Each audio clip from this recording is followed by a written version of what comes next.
wheat bread, whole wheat, or whole grain. You might think it's all the same, but not every store-bought bread is baked equal. Here's everything you need to know before grabbing that loaf off your grocer shelves. Though they may look like unassuming pieces of plastic, bread tags have more function than meets the eye. It comes with every loaf of bread. While it could be useful and fun to memorize their covert codes for the sake of obtaining the freshest loaf on the shelf, there's a few things you'll want to keep in mind before skipping away with those fresh slices scot-free. First and foremost, it's important to recognize that there isn't necessarily an industry standard when it comes to how bread tags are color coordinated. Some people believe that the color of each tag corresponds to a day of the week. And while this may be true for some brands, others may have a completely different intention behind their bread tags. Bread tags could also serve as an indicator for when workers should remove the bread from shelves. Since older bread loaves are often taken away before new deliveries, manufacturers use color-coded tags to help employees know which loaves to keep or ditch. This could mean that a customer could accidentally grab the oldest loaf on the shelf, rather than the newest. On your next trip to the grocery store, you may want to employ other methods for selecting the freshest possible bread. For example, grocery store employees often put the oldest loaves near the front of the shelf, so you may want to reach a few rows back to ensure the freshness of this week's toast. Despite popular belief, it might not be as easy as some expect to find a store-bought loaf of bread that contains high-fructose corn syrup. While it's still possible that some brands may rely on it, the majority of bread in America these days doesn't contain the sweet ingredient due to lower demand for the additive. High-fructose corn syrup is a syrup derived from corn that is used to sweeten items like drinks, processed goods, and occasionally bread products. In times past, high-fructose corn syrup was inexpensive when compared to normal sugar and fared well in acidic drinks. It also caused many drinks to taste better and helped to increase their longevity, making the use of high-fructose corn syrup immensely popular. These days, people are hip to the fact that high-fructose corn syrup, like sugar, can wreak havoc on their health. Because of this, companies are scaling back on its use, often advertising that they avoid the substance directly on the package. Thus, the vast majority of labels you find aren't likely to contain it. Even so, there's a lot of bread out there, so you'll still want to thoroughly check the ingredients on the package to be sure. We know there are store-bought bread trademarks out there that far surpass generic brands, but it's very important to remember that a higher price tag doesn't necessarily mean a bread product will be better. In fact, there are some instances in which you'll find generic bread to contain fewer ingredients than some of the fancier breads with higher price tags. For example, Kroger-enriched white bread contains preservatives, dough conditioners, soybean oil, and a few other ingredients. Though many consumers try to avoid these additives, at a little over $1 a loaf, it's hard to say that's anything but a bargain. Despite this fact, pricier brands like the Black Bread Company's premium white bread use similar ingredients, including preservatives and dough conditioners, but price their products at nearly $5 a loaf, depending on their location. And while the flavor of some more expensive brands may be a bit more rich than the cheaper ones, those particularly concerned about ingredients may want to spend more time looking at the nutrition facts than the price tag. The word fresh is thrown around bakeries and grocery stores quite liberally, but what it actually means for bread products can vary pretty radically from what consumers might expect. For those in the supermarket aisle in search of pure, unadulterated bread that contains little to no additives and preservatives, you may want to keep your eyes peeled. Most grocery stores today sell what they describe as fresh-baked bread in the form of a full baguette or loaf, rather than the pre-sliced kind you'll find on the shelf. Sliced bread is toast!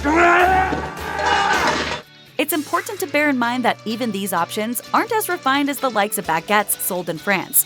In fact, France has a law known as le décret pain, requiring all French baguettes to be made with nothing but flour, salt, yeast, and water. No preservatives, no dough conditioners, no more, no less. Baguette! Fromage! Looks like you got me, Bucky. In the case of American baguettes sold in store, companies like Walmart and Kroger each use at least one preservative or dough conditioner somewhere in the mix of ingredients. For this reason, the point could be argued that any of these supposed bakery fresh breads sold at big box stores are no better than the pre-sliced varieties that offer the same, if not fewer, ingredients than their alternatives in the bakery.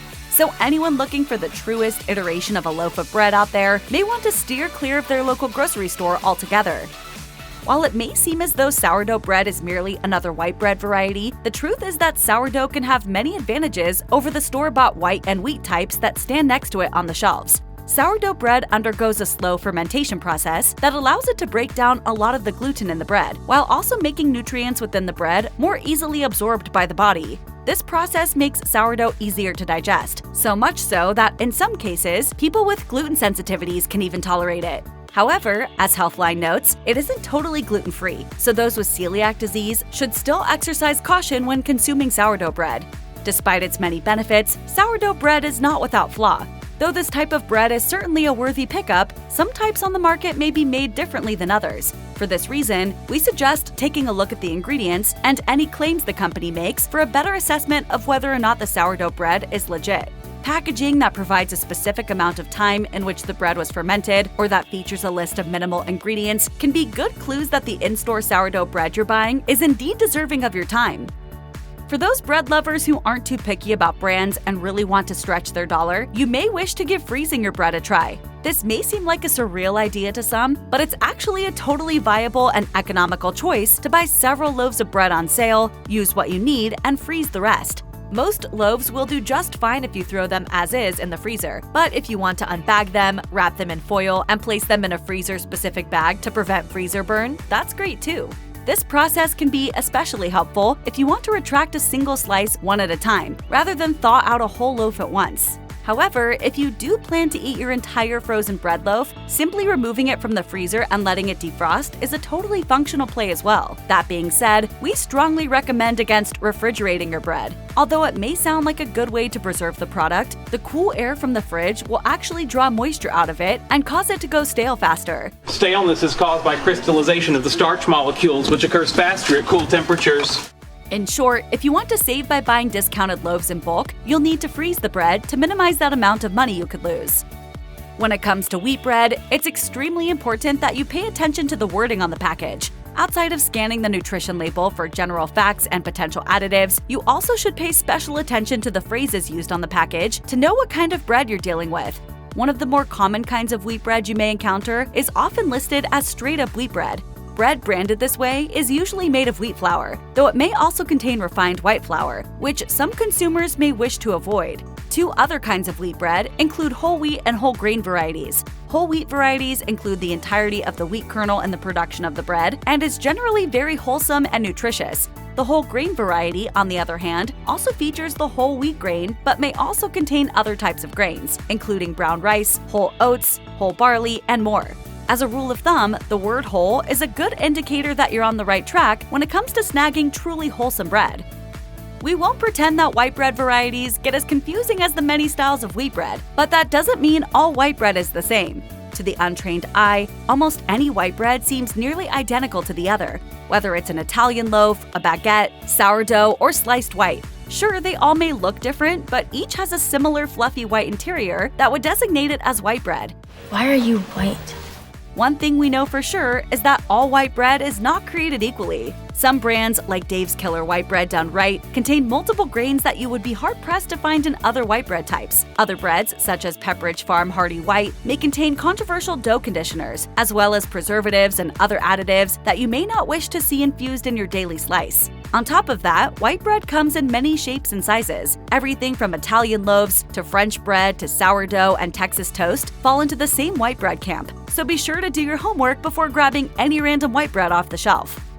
Ezekiel bread may seem like another fad, but in reality, sprouted whole grains are some of the best type of bread you can eat. While whole grain bread varieties tend to be better for you, sprouted grain breads take those benefits one step further. The grains that are sprouted in bread, specifically Ezekiel bread, tend to yield more nutrients as they sprout. The sprouting process has been shown to increase the amount of protein, folate, fiber, vitamin C, and other beneficial nutrients in the grain, thus making it an overall healthier choice than even some of your store-bought whole grain varieties out there. Bear in mind that many sprouted varieties also contain grains other than wheat, much like whole grain products. This means you'll get the added benefit of substances not typically found in a store-bought loaf, such as barley, spelt, and millet. And while the health benefits of sprouted grains may be incentive enough to try them, be prepared for the taste to take some getting used to.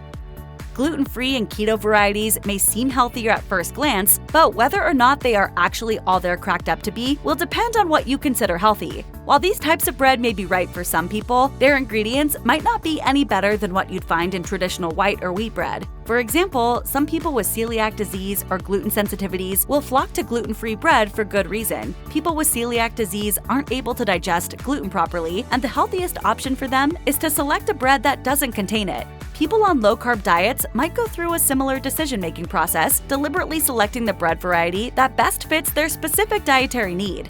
The key here is to note the reason why you are buying keto or gluten-free bread. If you are buying these bread varieties simply because they seem healthier, you may wish to reconsider. Many gluten-free and keto varieties still contain preservatives and dough conditioners, just as other bread types do. What's more, keto and gluten-free bread products are not interchangeable. Many keto brands contain gluten, and many gluten-free brands are very high in carbs. So, as always, take a good look at the nutrition facts before you pick up your next loaf.